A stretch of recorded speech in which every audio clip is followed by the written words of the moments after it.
People are mad at Little Nightmares 3. Okay, so I just beat the game in one run. It came out at 6 p.m. It's 12 a.m. The game was about 6 hours long, and that was just me taking my time. There's been reports of people beating it within 3 to 4 hours. The reviews were pretty good after I beat the game and checked out a little bit of everything. But while literally making this video, in just 3 hours, the reviews went from positive to mixed, with most people complaining about the fact that the game doesn't have local multiplayer. The length of the game, as I mentioned before, people feel it isn't fair to pay 40 bucks for a 4-hour long game. And compared to the last two games, people keep saying that the puzzles are way too easy. The graphics and overall theme of the game is a lot like the old studios, despite the original studio not being involved. But how is the old games cheaper and they're longer? Like, come on, it's the third game. It's supposed to be better. Honestly, I knew players were gonna start hating on the game because Tarsier Studios left to go work on Reanimal, but everybody gave it the benefit of the doubt because it's a multiplayer Little Nightmares game. We thought this was never gonna be possible in the next million years,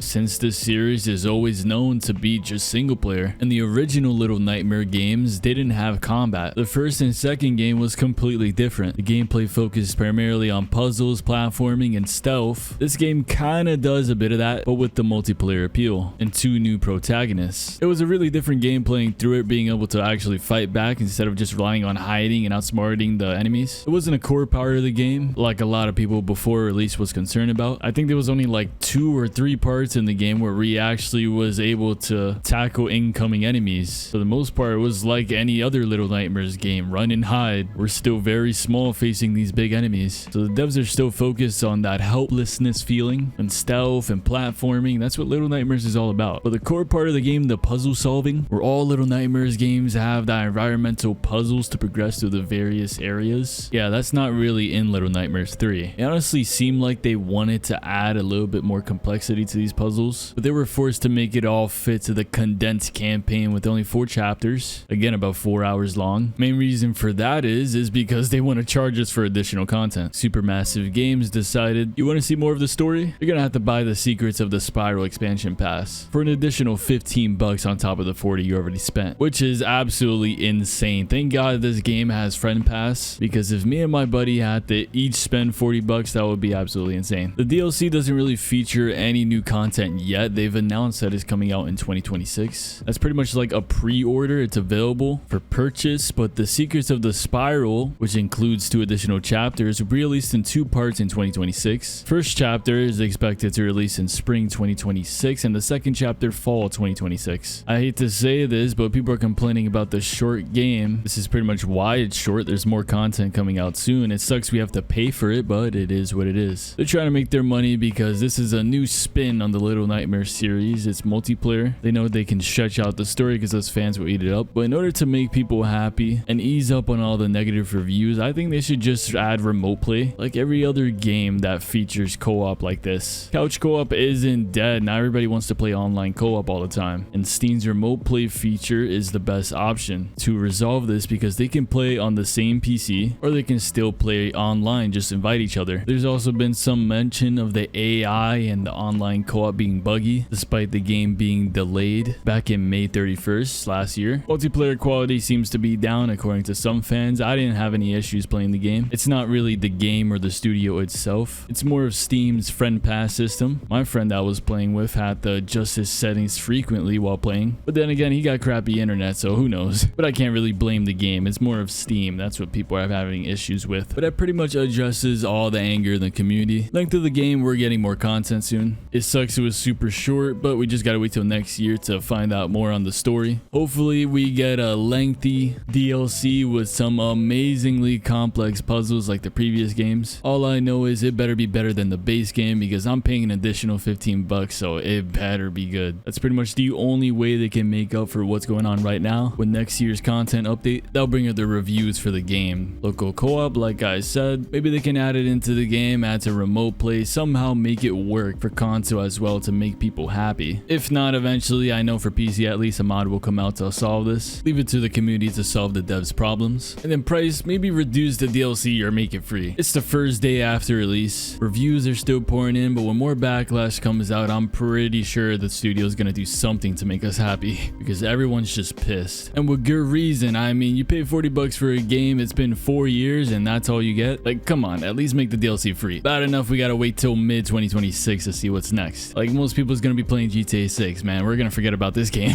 Nah, I'm joking, but online bugs, they already released a day 1 patch, and I'm pretty sure they're gonna release another one there on top of that. Even though it's pretty short, I did enjoy my time on the game, and it was very refreshing playing with a friend this time around. It makes me wish that the previous games could get the same treatment. It's just like I said in my last video, I expected reviews to be mixed around this game, because now the series is going a completely different direction since our boys at Tarsier Studios is gone. One thing you can't lie about though is the graphics have improved so much. This game looks stunning. I'm telling you, man, the Unreal Engine 5 is insane. Despite all the changes, this game in my eyes is a success. When new content drops, I'll be sure to stream it and try it out. So as always, if you ever want to come hang, check out the link in the description. I'm live pretty much daily. Also, Reanimal, which a lot of people are referring to as the real Little Nightmares 3, made by Tarsier Studios, the original creators of Little Nightmares 1 and 2, is already listed to have couch co-op. That game's dropping next year too. It's gonna be really interesting seeing that game competing with Little Nightmares 3. Still though, I feel like a lot of people are being too harsh on this game. Most of the bad reviews are from longtime fans expecting more. They thought this game was gonna be like the old games, but it's not. Anyways, just wanted to speak on this. Let me hear your thoughts in the comments below. Leave a like, subscribe for more, and I'll catch you on the next one. Peace out. Stay blue.